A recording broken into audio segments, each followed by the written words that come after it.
प्राची अभी तैयार होकर घर से निकल ही रही थी। उसकी सास मालती जी ने टोक दिया, बहू कहाँ जा रही हो? प्राची ने बहुत विनम्रता से जवाब दिया, माँ जी, पापा की तबीयत बहुत खराब है। माँ बहुत घबरा रही है, उन्हें देखने जा रही हूँ। यह कहकर प्राची बिना जवाब का इंतजार किए घर से बाहर निकल गई। मालती जी को उसका व्यवहार अच्छा नहीं लगा, लेकिन पिता की बीमारी की खबर सुनकर वे चुप रह गई। प्राची जल्दी से घर पहुंची तो देखा पापा का खांसी की वजह से बुरा हाल था। प्राची ने माँ से कहा, मैंने आपसे पहले ही कहा था कि पापा को किसी अच्छे डॉक्टर को दिखा लेते हैं।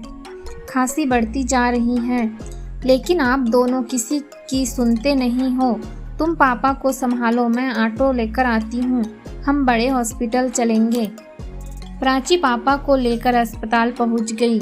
वहाँ डॉक्टर ने उन्हें एक इंजेक्शन लगा दिया, जिससे उन्हें कुछ आराम मिला।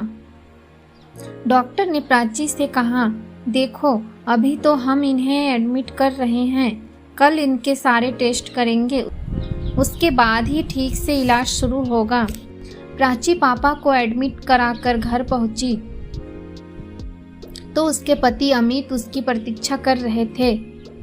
अमित ने जाते ही प्राची से पूछा, कैसे हैं पापा? तुम तो उन्हें देखने गई थी, इतनी देर लगा दी। तुम्हें पता है ना, माँ से खाना नहीं बनता, आज सब भूखे बैठे हैं। कम से कम पापा को तो सोचती, अपने घर ही जाकर बैठ गई। यह सुनकर प्राची की आंखों से आंसू छलक उठे। उसने किसी तरह अपने आप को संभालते हुए कहा, पापा की तबीयत बहुत खराब थी, उन्हें हॉस्पिटल में एडमिट कराकर आ रही हूँ। आप सब बैठिए, अभी मैं 10 मिनट में आप सबके लिए खाना बना देती हूँ। यह सुनकर अमित का गुस्सा कुछ शांत हुआ। उसने कहा, नहीं रहने दो, खाना मैंने बाहर से ऑर्डर कर दिया है, तुम बस माँ के लिए 1-2 रोटी सेक देना, वे बाहर का नहीं खाती। तुम जाकर नहा लो, हॉस्पिटल से आई हो। प्राची को अमित का उसकी केयर करना अच्छा लगा। वह जल्दी से नहाने चली गई। नहाकर उसने माँ जी के लिए खाना बनाकर उन्हें परोस दिया। वह जल्दी जल्दी खाना बना रही थी। उसका मन पापा की ओर लगा था। पता नहीं अब कैसे होंगे। वह फोन करना चाह रही थी। सब काम जल्दी से निपटा कर वह छत पर चली गई। वहाँ उसने माँ को फोन लगाया। माँ, अब कैसी तबीयत है पापा की? माँ ने कहा, बेटा तेरे जाने के बाद तो इतनी तबीयत और बिगड़ गई थी, इनके खांसी के साथ खून भी आ रहा था। डॉक्टर ने तुरंत सारे टेस्ट कर लिए, सुबह तक रिपोर्ट आ जाएगी। मेरा मन बहुत घबरा रहा है, तू अभी आ सकती है क्या? प्राची ने कहा, ठीक है माँ, मैं आती हूँ। तभी माँ ने कहा, अरे मेरा दिमाग तो काम ही नहीं कर रहा, तू इतनी रात को कैसे आएगी? तू सुबह आ जाना और एक काम कर देना, मेरे पास चेकबुक है, सुबह 10,000 जमा करने हैं, तभी इलाज शुरू होगा। तू मेरे से चेक लेकर बैंक से पैसे निकाल कर यहाँ जमा कर देना। कुछ देर बात करके प्राची नीचे आ गई। उसने देखा सब सोने जा चुके थे। वह रसोई में जाकर काम निपटाने लगी। आज उसे अपना बचपन याद आ रहा था। उसके पापा कहते थे, मेरे बेटा नहीं है तो क्या हुआ, बेटी है ना, इसे मैं इस काबिल बनाऊंगा कि यही मेरा बेटा बनेगी। आज अपने आप को कितना लाचार मान रही थी प्राची। काश वह लड़का होती तो कम से कम इस समय अपने पापा का ख्याल तो रख सकती थी। किसी तरह काम निपटाकर वह सोने चली गई, लेकिन आंखों में नींद कहाँ थी। उसने देखा अमित गहरी नींद में सो रहे थे।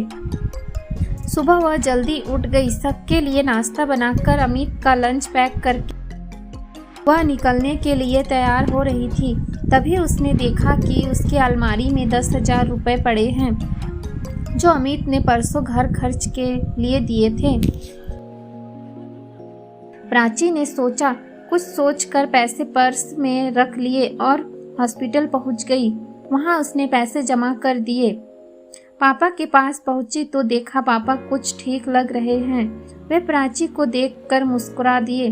तभी माँ ने कहा, बेटा यह चेक ले जाकर बैंक से पैसे निकालकर जमा कर दे, तभी रिपोर्ट मिलेगी। प्राची ने कहा, माँ पैसे मैंने जमा कर दिए थे, अभी घर जाऊंगी तो बैंक से निकाल लूंगी, पापा का इलाज अभी शुरू हो जाएगा।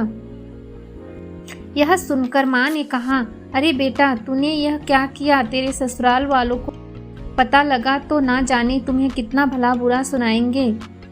प्राची बोली, माँ तुम चिंता मत करो, मेरे पास घर खर्च के पैसे थे, अभी बैंक से निकाल कर वापस रख दूंगी। मुझे शाम को जाना है शॉपिंग करने अमित के साथ। प्राची कुछ देर वहां रुककर चेक लेकर बैंक पहुंच गई। बाहर गार्ड से उसने पूछा, भैया आज बैंक बंद है क्या? गार्ड ने कहा, बहन जी आज दूसरा शनिवार है, कल इतवार है, अब तो बैंक सोमवार को ही खुलेगा। यह सुनकर प्राची के पैरों तले जमीन खिसक गई कि कहीं अगर अमित को पता लग गया कि घर खर्च के पैसे पीहर में दे आई तो उसका जीना मुश्किल हो जाएगा। वह डरती डरती घर पहुंची तो उसने देखा उसकी सास मालती जी गुस्से में बैठी थी। मालती जी बोली, बहू यह सब क्या है? रात को हमने बाहर का खाना खा लिया, सुबह से तुम फिर गायब हो। अगर दोनों टाइम बाहर का खाना खाएंगे तो हम सब बीमार पड़ जाएंगे। तुम क्या चाहती हो कि तुम्हारे सारे ससुराल वाले उसी हॉस्पिटल में एडमिट हो जाए जिसमें तुम्हारे पापा हैं? यह सुनकर प्राची रोने लगी। नहीं नहीं माँ जी, ऐसा मत कहिए, मैं अभी खाना बना देती हूँ, कहकर प्राची तेजी से काम में लग गई। नहा धोकर फटाफट खाना बनाकर सास ससुर को खिला दिया। इधर उसे पापा की चिंता थी, उधर उसे अमित के गुस्से का डर। जब उसे पता लगेगा कि घर खर्च के पैसे मैंने कहीं और खर्च कर दिए। शाम को अमित ने आते ही शॉपिंग के लिए चलने को कहा। प्राची ने उसे कमरे में ले जाकर सारी बात बता दी। यह सुनकर अमित को बहुत गुस्सा आया। उसने कहा, यह अच्छा है, मैं इसीलिए बिना भाई की बहन से शादी नहीं करना चाहता था। आज वही हुआ जिसका डर था। मेरी कमाई अपने माता पिता पर लुटाती रहो। यह सुनकर प्राची के सब्र का बांध टूट गया। उसने कहा, मैंने सिर्फ एक दिन के लिए पैसे लिए हैं, सोमवार को वापस कर दूंगी। और रही बात बिना भाई की बहन से शादी करने की, तो वह तुमने इसलिए की थी कि एकलौती बेटी की सारी जायदाद तुम्हें मिल जाए। आज मेरे पापा हॉस्पिटल में हैं, मैं डर डर कर उन्हें देखने जाती हूँ। घर आते ही सब मुझे उल्टा सीधा सुनाने लगते हैं, जैसे अपने पापा के पास जाकर मैंने कोई गुनाह कर दिया। मैं अभी अपनी माँ के पास जा रही हूँ, अपने पापा को मैं अकेला नहीं छोड़ सकती। सोमवार को तुम्हें तुम्हारे पैसे मिल जाएंगे। तब अमित ने कहा, मैं भी देखता हूँ वे तुम्हें कब तक रखेंगे, अपने आप रोते हुए वापस आओगी। प्राची ने जवाब दिया, उसकी नौबत नहीं आएगी। मेरे पापा ने मुझे इतना काबिल बना दिया है कि मैं अपना और अपने माँ बाप का पालन पोषण अच्छे से कर सकूं। यह कहकर कविता एक बैग में कपड़े लगाकर पीहर की ओर चल दी। आज उसे ऐसा लग रहा है जैसे वह बेटी होने की कैद से आजाद होकर पापा का बेटा बन गई है। अब वह केवल अपने माँ पिताजी का सहारा बनेगी। अपने घर पहुंचकर उसने बैग रख दिया और सीधा हॉस्पिटल पहुंच गई। माँ के पूछने पर उसने कुछ नहीं बताया। उसने कहा, चिंता मत करो माँ, अमित ने मुझे यहाँ रहकर पापा की देखभाल करने के लिए कहा है। यह सुनकर माँ बहुत खुश हुई। अगले दिन पापा की रिपोर्ट आ गई। उसमें लंग्स में इन्फेक्शन था। उसी समय उसका इलाज शुरू हो गया। सोमवार के दिन प्राची ने 10,000 रुपये अपनी ससुराल भिजवा दिए। कुछ ही दिनों में उसके पापा ठीक हो गए।